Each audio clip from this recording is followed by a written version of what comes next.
आणि आता पाहूयात पुढची बातमी। गुलेनबॅरी आजाराच्या फैलावाची केंद्राकडून गंभीर दखल घेण्यात आलेली आहे। केंद्राचं पथक पुण्यामध्ये येऊन गुलेनबॅरी रुग्णांची माहिती घेणार आहे।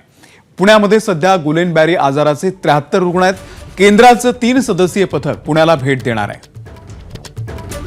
आपल्या प्रतिनिधी शिवानी पांढरे सध्या आपल्या सोबत आहेत। शिवानी, गुलेनबॅरी आजाराच्या फैलावाची केंद्राकडून आता गंभीर दखल घेण्यात आलेली आहे। केंद्राचं पथक पुण्यामध्ये येणार आहे, काय माहिती आहे? मागील 3 दिवस झाले याच आजाराचा प्रादुर्भाव आपल्याला वाढताना दिसतोय।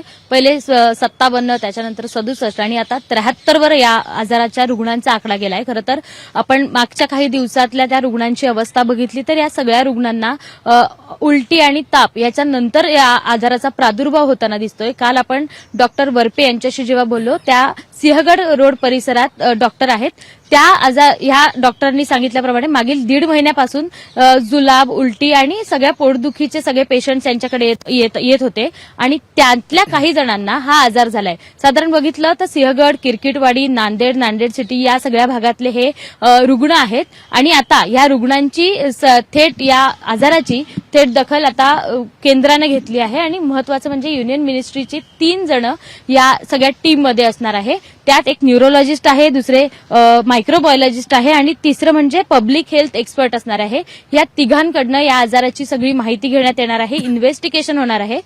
पाण्यासंदर्भात हा आजार असू शकतो का किंवा कशामुळे नेमका हा आजार होतोय आणि आत्ताच हा आजार का होतोय, अशा सगळ्या प्रश्नांची उत्तरं हे केंद्राचं पथक देणं अपेक्षित आहे।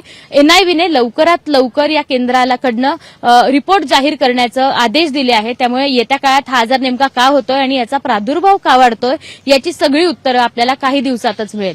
पण हा आजार वाढू नये यासाठी डॉक्टर सातत्याने सांगतायत की पाणी उकळून प्या, बाहेरचं उघड्यावरचं खाऊ नका। त्यामुळे या सगळ्या रुग्णांची जी काही अवस्था आहे ती अवस्था आता गंभीर होत चालली आहे। निश्चित आणि नागरिकांनी सुद्धा काळजी घेणं गरजेचं आहे। त्यामुळे नागरिकांनी यापुढे काळजी घ्यावी आणि ज्या ज्या सूचना आरोग्य विभागाने दिलेल्या आहेत त्या पाळाव्यात। शिवानी, धन्यवाद दिलेल्या या संपूर्ण माहितीबद्दल। एबीपी माझा, उघडा डोळे बघा नीट।